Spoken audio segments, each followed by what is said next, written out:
రంగారెడ్డి జిల్లా, వికారాబాద్ జిల్లా లగచర్లలో జరిగినటువంటి ఆ ఘటనకు సంబంధించి ఆ తదుపరి జరిగినటువంటి పరిణామాల్లో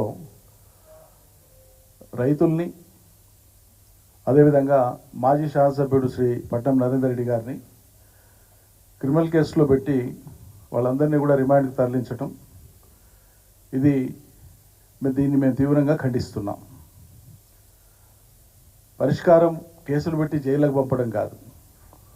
సమస్య అంటూ ఉంటే ఒకవేళ ఆ సమస్య ఉత్పన్నం కావడానికి కారణాలను అన్వేషించకుండా ఒక ప్రజాస్వామ్య ప్రభుత్వం కారణాల లోతుల్లోకి పోయి ప్రజల్ని ఒప్పించి చేయాల్సినటువంటి పనులను మేము బలవంతంగా చేస్తామంటే మరి ప్రజల నుంచి వచ్చేటువంటి తిరుగుబాటును ఎదుర్కోవడానికి కూడా ప్రభుత్వాలు సిద్ధంగా ఉండాల్సి వస్తుంది.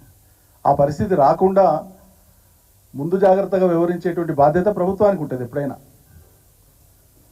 అందుకోసమే ఆ కేసుల్ని తక్షణం విత్డ్రా చేయాలని చెప్పి మేము డిమాండ్ చేస్తూ ఉన్నాం.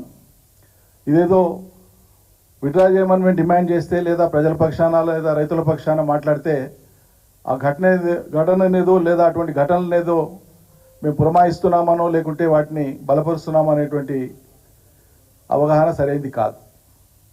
ముందు అటువంటివి ఎందుకు జరుగుతున్నాయో భవిష్యత్తులో పునరావృతం కూడా కాకుండా ఏం చేయాలనో ప్రభుత్వం ముందు చూపుతో వ్యవహరించాలి. ఇక్కడ మేము నొక్కి చెప్పదలుచుకున్నది రాష్ట్ర ప్రజానీకానికి కూడా తెలవలసినటువంటి విషయము, అదేదో బీఆర్ఎస్ కుట్ర చేసేదో చేసింది అనేటువంటి కుట్ర ఎక్కడండి? బహిరంగంగా ప్రజలు తిరుగుబాటు చేస్తే అది కుట్ర ఎట్లయితుంది? బహిరంగంగా తిరుగుబాటు చేసిన ప్రజలు, ఆ తిరుగుబాటు కారణమేంది? బాధ్యులు ఎవరు? ఎవరిదా నియోజకవర్గం? సాక్షాత్తు గౌరవ ముఖ్యమంత్రి ప్రాతినిధ్యం వహించేటువంటి నియోజకవర్గం.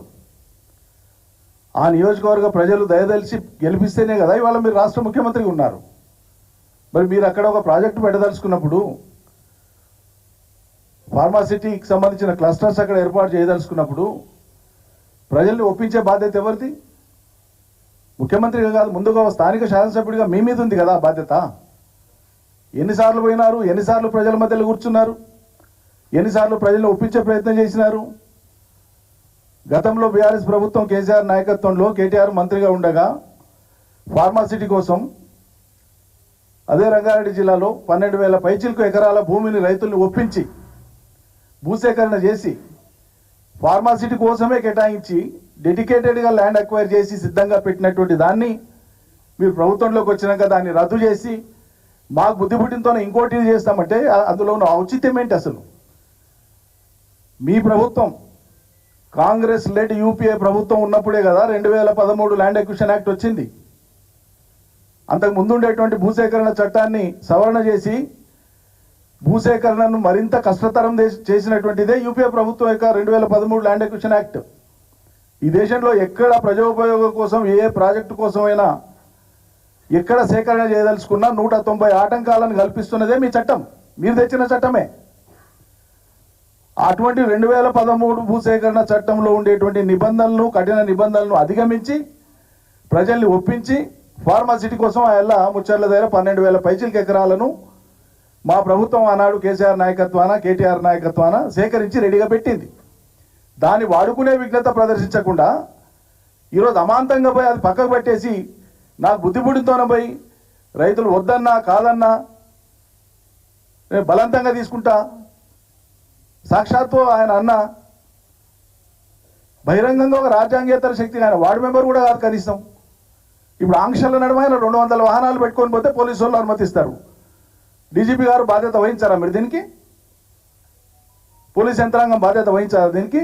అధికార యంత్రాంగం బాధ్యత వహించారా దీనికి? సాక్షాత్తు అక్కడ ప్రాతినిధ్యం వహించేటువంటి గౌరవ పార్లమెంట్ సభ్యురాలు సోదరిమణి శ్రీమతి అరుణ గారు పోవడానికి ప్రయత్నం చేస్తే కూడా ఆమెను కూడా ఆటంకపరిచిపోనియరే. మరి ముఖ్యమంత్రి అన్నను మాత్రం వాహనాలు పెట్టి 200 వాహనాలు ఎస్కాట్ పెట్టి పంపించి అధికారులు స్వాగతం పలుకుతారా? ఏమి రాచరికమా? ప్రజాస్వామ్యమా? ఏంది అసలు? ప్రజల్ని మీరు ఎట్లా డ్రైవ్ చేస్తున్నారు? ప్రజలు మిమ్మల్ని ఎట్లా అర్థం చేసుకుంటారు? మీ చర్యల మూలంగా ప్రజలలో అసహనం పెరిగితే ప్రజల బాధ్యులు దానికి? మీ చర్యలు కాదా? మీ చర్యల్ని మీరు సమర్థించుకుంటారా? సమీక్షించుకోరా మీ చర్యల్ని? ఎవరు బాధ్యులు? ఇప్పుడు కొత్త సమస్య కాదు ఇది. గత 9 మాసాలుగా ఇక్కడ ఫార్మాసిటీ రద్దు అని అక్కడ మొదలు పెడతామని ప్రతిపాదన మొదలుపెట్టినప్పటి నుంచి అక్కడ ఉండేటువంటి ప్రజలలో అనుమానాలు ఉన్నాయి, అపోహలు ఉన్నాయి. అక్కడ వదిలిపెట్టి ఇక్కడెందుకు వస్తున్నారు? ఇదే ఫార్మాసిటీ కోసం అక్కడ భూములు ఉండగా ప్రభుత్వం తీసుకోగా అక్కడ చేయకుండా ఇక్కడికి ఎందుకు వస్తున్నారు? దీనికి తోడు ప్రజల కళ్ళ ముందలాడ కనిపిస్తున్నది ఏంది? బయటికి ఎవరు కూడా దీన్ని చెప్తలేరు, రాస్తలేరు ఎక్కడ కూడా. దురదృష్టవశాత్తు అక్కడ ఏం జరుగుతుంది? గత కొన్ని మాసాలుగా కాంగ్రెస్ పార్టీకి సంబంధించినటువంటి చోటా నాయకుల నుంచి బడా నాయకుల దాకా ఎక్కడెక్కడ ఇప్పుడు కొడంగల్ నియోజకవర్గంలో, వికారాబాద్ జిల్లాలో, అటు జైరాబాద్ ప్రాంతంలో ఎక్కడెక్కడైతే ఇవి క్లస్టర్స్ వస్తున్నాయని ప్రచారం జరిగిందో అక్కడ చాలామంది వీళ్ళు పోయి భూములు కొంటా ఉన్నారండి. స్థానికంగా ఉండే ప్రజలకు తెలిసి వస్తూ ఉంది అది. ఎక్కడి నుంచో వచ్చి ఎవరో వచ్చి ఎందుకు కొంటున్నారు, ఏంటి దీని వెనక ఏముందని ప్రజలకు అనుమానాలు ఉన్నాయి, అపోహలు ఉన్నాయి. వాటిని తొలగించే బాధ్యత, దూరం చేసే బాధ్యత మీకు సదుద్దేశం ఉన్నప్పుడు తప్పకుండా వెళ్ళండి, కూర్చోండి, మాట్లాడి ఒప్పియండి. మేము ప్రాజెక్టులు కట్టినాడు, ఎన్ని రిజర్వాయర్లు కట్టినాం? మేము ఒక పాలమూరు రంగారెడ్డి కిందనే 5 రిజర్వాయర్లు కట్టినాం. కాళేశ్వరం కింద కట్టిన రిజర్వాయర్లు ఇన్ని చేసినాం. మరి కానీ ఆ రోజు మీరు పోషించిన పాత్ర ఏంటి? మీలాగా మేము చేస్తున్నామా? ఈరోజు ప్రజల దగ్గర పోయి మీరు భూములు లేకండి అని కానీ చెప్పినామా? ప్రజలను వినండి అంటున్నాం, వాళ్ళ బాధ వినండి, అర్థం చేసుకోండి, వాళ్ళ అనుమానాలు తీర్చండి అంటున్నాం. అది చేయకుండా మీలాగా ఆ రోజు ఏం జరిగింది? ఫార్మాసిటీ కాడికి ఇదే కోమటిరెడ్డి వెంకటరెడ్డి గారు మన మహబూబ్నగర్ నుంచి పోటీ చేసినటువంటి కాంగ్రెస్ అభ్యర్థిగా పోటీ చేసినటువంటి వంశీచంద్రెడ్డి గారు, కల్వకుర్తి మాజీ ఎమ్మెల్యే, కోదండరెడ్డి గారు, ఇప్పుడు కమిషన్లో ఉండేటువంటి కోదండరెడ్డి గారు, రైతు కమిషన్లో కోదండరెడ్డి గారు పలుమార్లు ఫార్మాసిటీ గ్రామాలకు వెళ్ళి భూసేకరణ జరిగేటువంటి క్రమంలో గంటల తరబడి ఉపన్యాసాలు ఇచ్చినారు. మీరు ఇవ్వకండి అన్నారు, విషతుల్యమైతుంది ఇదని చెప్పినారు, చుట్టుముట్టు మొత్తం బ్రతుకు తెరువు పోతుంది అని చెప్పినారు, పర్యావరణ హితం కాదని చెప్పినారు. 100 రకాలుగా మీరు దుష్ప్రచారం చేసినారు. మేము అట్లా చేస్తున్నామా? ఈరోజు ఎక్కడన్నా అటువంటి చర్యలకు మా పార్టీ పాల్పడ్డదా? మేమేదో అభివృద్ధికి ఆటంకం కల్పించేటువంటి వాళ్ళలాగా మీరు చిత్రీకరించే ప్రయత్నం చేస్తున్నారే. ఎక్కడ అభివృద్ధికి ఆటంకపరిచినాం? ఉన్నదాన్ని వాడుకోమంటే వాడుకోకుండా మీరు కొత్త సమస్యలు తీసుకొని వచ్చి ముందు చూపుతో వ్యవహరించమంటే వ్యవహరించకుండా ఇవాళ ఏదో చేసి ఇరికిస్తాం. ఏం చేసిండు నరేందర్ రెడ్డి? ఒక మాజీ ఎమ్మెల్యే ముఖ్యమంత్రి గారి మీద ఓడిపోయిండు. ఆ నియోజకవర్గంలో ప్రతిపక్ష పాత్ర పోషించాడా?